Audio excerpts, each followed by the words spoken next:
నమస్తే, నేను మీ ప్రవీణ్ సుంకరి. Welcome to our channel. ఇవాళ ఆగస్టు 15 కరెక్ట్ గా 4 రోజులైతే సెప్టెంబర్ 15 వస్తుంది. ఆ తర్వాత సెప్టెంబర్ 17 రాబోతాం. సెప్టెంబర్ 17 వస్తే ఏమైతుంది? మోడీ, భారత ప్రధాని మోడీకి 75 సంవత్సరాలు నిండుతాయి. 75 సంవత్సరాలు నిండితే ఏంది? అందరికి వచ్చినట్టే ఆయనకు కూడా 74 దాటంగానే 75 వస్తే మళ్ళీ సంవత్సరం 76 అవుతాయి, ఆ సంవత్సరం 77 అవుతాయి. అయితే ఇప్పుడు దేశంలో మోడీకి 75 సంవత్సరాలు అనే టాపిక్ మీద ఎందుకు చర్చ జరుగుతున్నాయా అంటే, ఆయన ప్రధాని కాకముందు 2014లో ఒక మాట అన్నాడు. ఎన్నికల ముందు, ఎన్నికల ప్రచారం సమయంలో ఏమని? 75 సంవత్సరాలు నిండిన ఎవరైనా సరే రాజకీయ పదవుల్లో ఉండొద్దు, విరమణ ప్రకటించి కృషిలోకెళ్ళేసి పక్కకి వెళ్ళిపోవాలి, పక్కకి దిగిపోవాలి అన్నాడు. మరి ఇప్పుడు వచ్చే నెలలో ఆయనకు 75 ఏళ్ళు రాబోతా ఉన్నాయి. ఆర్ఎస్ఎస్ చెప్తున్న దాని ప్రకారం గతంలో మురళీ మనోహర్ జోషి కావచ్చు, అద్వానీ కావచ్చు, ఇంకా కొంతమంది బీజేపీ సీనియర్ నేతలు కావచ్చు, వాళ్ళ విషయంలో జరిగినట్టే ఇప్పుడు మోడీ విషయంలో కూడా జరుగుతుందా? మోడీని దింపేస్తారా లేక ఆయన పెట్టిన రూలే అది? ఏమని? 70 ఏళ్లు కాగానే రాజకీయ పదవుల్లోంచి కావచ్చు, ప్రభుత్వ పదవుల్లోంచి కావచ్చు ఉండొద్దు, దిగిపోవాలని. మరి మోడీ పెట్టిన రూల్ మోడీ పాటిస్తాడా లేక రూల్ ను బ్రేక్ చేస్తాడా? బ్రేక్ చేసి ఆయననే కంటిన్యూ అవుతాడా? మొన్నటి ఎన్నికల్లో 400 సీట్లు కోరుతాం, 400 పార్ అని 400 సార్లు అనొచ్చు ఒక్క నియోజకవర్గంలో. కానీ 400 కాడికి జనాలు రానియలే. ఎందుకంటే జనాలు 400 కాడికి వాళ్ళని రాణిస్తే పార్లమెంట్ లా ఇక మనకేం లే, ఇక చేతిలో చిప్పు ఉంటుంది. 400 వస్తే అది కూడా ఉండదు. సో జనాలు కొంత రానియలేదు, ప్రతిపక్షాలు బలపడ్డాయి, కొంత స్పీడ్ దూకుడు తగ్గింది. మరి అధికారంలోకి రావడానికి 75 ఏళ్ల నిబంధన అయితే ముందలేసి మోడీ ప్రధానమంత్రి సీట్లో కూర్చున్నాడు. గుజరాత్ మోడల్ చూపించి ప్రపంచం దృష్టిని, దేశం దృష్టిని ఆకర్షించి ప్రధాని అభ్యర్థి అని ఎట్లనైతే ఆయన ఫోకస్ అయ్యిండు. మరి ఇప్పుడు 75 ఏళ్లు నిండిపోతే ఆయన దిగిపోతాడా లేకపోతే ఆర్ఎస్ఎస్ చెప్తున్నట్టుగా మొన్న రీసెంట్ గా ఆర్ఎస్ఎస్ చీఫ్ మోహన్ భాగవత్ ఒక కామెంట్ చేసిండు, 75 ఏళ్లు నిండితే దిగిపోవాలి అని చెప్పేసి. అది మోడీని ఉద్దేశించే చేసిండా? ఆయన పెట్టిన నిబంధన పాటించి ఆయన అంతా ఆయన దిగిపోతాడా లేకపోతే పార్టీ దింపేస్తుందా లేకపోతే ఆర్ఎస్ఎస్ దింపేస్తుందా? మరి గతంలో ఈ ప్రశ్న ఎదురైనప్పుడు ఎవరైతే ఢిల్లీ మీద దృష్టి పెట్టి దేశమంతా మనం అధికారంలో ఉన్నాం, దేశ రాజధానిలో కూడా మనమే ఉండాలని చెప్పేసి ఢిల్లీ ఆమ్ ఆద్మీ పార్టీ అధికారంలో ఉన్న ఢిల్లీ మీద దృష్టి పెట్టి ఆ పార్టీని లిక్కర్ కేసు అని, ఆ కేసు అని, ఈ కేసు అని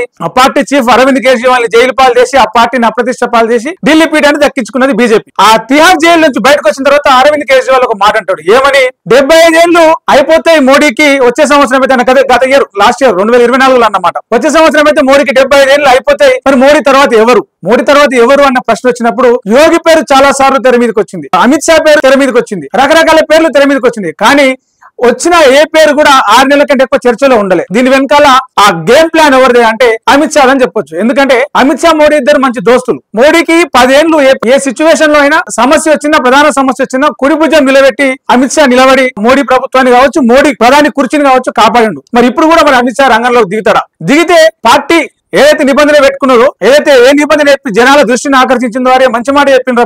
75 ఏళ్లు దాటిపోయిన వాళ్ళు రాజకీయాలలోకి వెళ్ళి, రాజకీయ పదవులకి వెళ్ళి దిగిపోతే యూత్ రాజకీయాల్లోకి వస్తుంది, యువతకు అవకాశాలు వస్తాయి, యువ రాజకీయాలు చూడొచ్చు అని జనాలంతా నమ్మిరు. మరి ఇప్పుడు ఆ రూల్ ను పాటిస్తారా?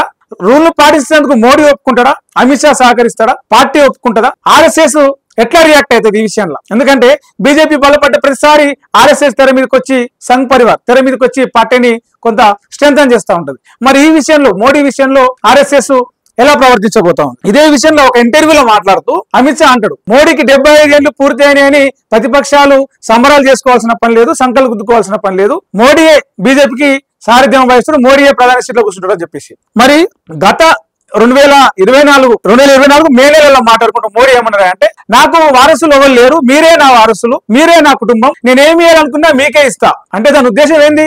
నేనున్నా కాబట్టి మీరే నా కుటుంబం అంటే కుటుంబ పెద్ద నేనే కంటిన్యూ అవుతా, నాకు వారసులు లేరు అంటే ఎవరు లేరని అర్థం కదా, నేనే కంటిన్యూ అవుతున్నాను కదా దాని ఇంటర్నల్ మీనింగ్. అయితే ఒకసారి మనం బీజేపీలో వారసుడు చర్చ వచ్చినప్పుడు 75 ఏళ్ల పదవీ విరమణ అంశం తెర మీదకి వచ్చినప్పుడు కొన్ని విషయాలు గుర్తుపెట్టుకోవాలి. 2014లో మోడీ ప్రధాని అయినప్పుడు ఎల్కే అద్వానీ, మురళీ మనోహర్ జోషి లాంటి వాళ్ళను పార్లమెంట్ బోర్డులో గానీ మంత్రివర్గంలో గానీ చోటు కల్పించలేదు వాళ్ళు. ఎందుకయ్యా అంటే 75 ఏళ్ళు అయిపోయినాయి అని ఒక రీజన్ చూపించారు. ఆ తర్వాత అప్పటికి అద్వానికి 86 ఏళ్ళు, మురళీ మనోహర్ జోషికి 80 సంవత్సరాలు. 2016లో కూడా మంత్రివర్గ విస్తరణలో కూడా 75 ఏళ్లు పూర్తయిన వాళ్ళకి అవకాశం ఇవ్వలేదు. విషయంలో కొంత ఇబ్బంది పడి బాబులాల్ గౌర్, సర్దార్ సింగ్ వాళ్ళ మంత్రి పదవులకి రాజీనామా చేశారు. అలాగే 80 ఏళ్లు పైబడిన సుమిత్రా మహాజన్, చెందినటువంటి హిమాచల్ ప్రదేశ్ నేత శాంత కుమార్ ను కూడా 75 ఏళ్లు నిండిన, 80 ఏళ్లు దాటినాయి అని చెప్పేసి పక్కన పెట్టింది. అయితే 75 ఏళ్లు నిండిన వాళ్ళే ఎన్నికల్లో పోటీ చేయొద్దు, మంత్రివర్గంలో ఉండొద్దు, పార్లమెంటు బోర్డులో ఉండొద్దు, ప్రభుత్వ రాజకీయ పదవుల్లో ఉండొద్దు అని చెప్పేసి పక్కన పెట్టినప్పుడు యడ్యూరప్పను కొనసాగించరు. ఇదే 75 ఏళ్ళ నిబంధన దాటి ఇప్పటికైనా కర్ణాటక పార్టీ బాధ్యతలు చూస్తా ఉన్నాడు. సో యడ్యూరప్ప విషయంలో ఆ రూల్ ను బ్రేక్ చేశారు కాబట్టి మోడీ విషయంలో కూడా బ్రేక్ చేస్తారా? సో ఇదే చర్చ జరుగుతా ఉంది. మరి ఇప్పుడు ఈ ప్రశాంత్ కిషోర్ కూడా ఒక ఇంటర్వ్యూలో మాట్లాడుతూ అప్పుడు గతంలో బీజేపీకి మోడీకి వ్యూహకర్తగా వ్యవహరించిన ప్రశాంత్ కిషోర్ కూడా ఒక ఇంటర్వ్యూలో మాట్లాడుతూ ఈ నిబంధన మోడీ పెట్టింది కాబట్టి మోడీ పాటించాలన్న రూల్ ఏం లేదు, ఆయన ఖచ్చితంగా బ్రేక్ చేస్తారని మోడీ గురించి బాగా తెలిసిన ప్రశాంత్ కిషోర్ చెప్పింది.